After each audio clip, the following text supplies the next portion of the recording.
భద్రం be careful brother, బట్టతలకు విగ్గే better. పూర్తి వివరాలకు చదవండి రేపటి సాక్షి దినపత్రిక.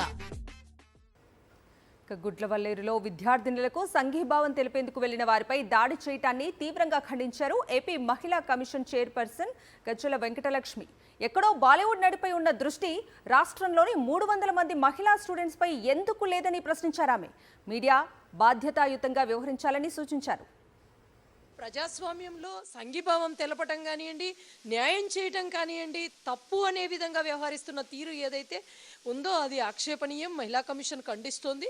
ఖచ్చితంగా విద్యార్థినుల మీద కానీ విద్యార్థుల మీద కానీ ఎవరి మీద దాడి చేసినా కానీ వారికి ఖచ్చితంగా వారు అది తప్పే. అలా చేయటం అన్నది కూడా నిజంగా అత్యంత బాధాకరం. అలా చేయటాన్ని కూడా మహిళా కమిషన్ నిజంగా దీని మీద కూడా దృష్టి సారిస్తుంది. మరి ఎక్కడో బాలీవుడ్ నటి మీద ఉన్న దృష్టి ఈ రాష్ట్రంలో ఉన్న ఆడవాళ్ళ మీద ఎందుకు లేదు? ఈ రాష్ట్రంలో బాధిత మహిళల పక్షాన ఎందుకు మీడియా నిలబడలేదు అన్నది ఒకసారి ఆలోచించాలి.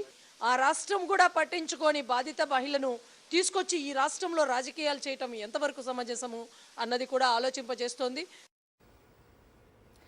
గుడ్లవల్లేరు ఘటనకు ప్రభుత్వమే బాధ్యత వహించాలని డిమాండ్ చేశారు విశాఖ జెడ్పీ చైర్పర్సన్ జల్లపల్లి సుభద్ర. కూటమి పాలనలో మహిళలకు బాత్రూంలో కూడా రక్షణ లేకుండా పోయిందన్నారు. ఇలాంటి ఘటనలు పునరావృతం కాకుండా బాధ్యులను కఠినంగా శిక్షించాలని డిమాండ్ చేశారు ఆమె.